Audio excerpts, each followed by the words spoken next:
benn million laa leen jox mais dama leen digal ne leen ñetti millions yi maag partenaire bi urbain américain yi d'accord nañ ci nañu leen jox ñett yi ñu essayé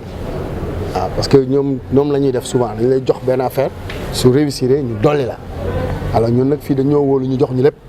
mais ñu nag démarré leen ak genn wàll gi 3 millions ñu séddoo ko ku nekk am 60 000. alors donc vraiment 60 millions yu ñoom ci seen biir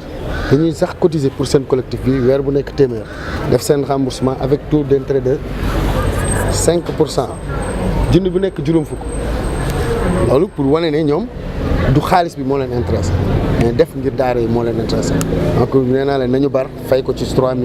juróom-benn weer beneen 3 millions yi ñëw ak seen intérêt yi ñu boole ko lépp mu demaat ci ñoom donc loolu moo tax ma leen di encouragé. nañu 6 millions yi ci bu leer ndax man maa ko jëli ji woon banque ba ma dikkee monsieur le maire ni comme que nag projet bi dafa wax ni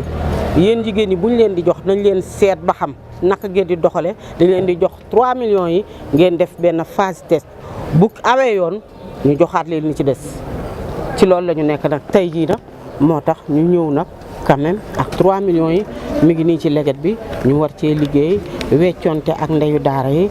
def sunu activité génératrice de revenu xool ba xam naka la ñuy toje sunu bopp janax ba nga xamante ne rek li ñu dig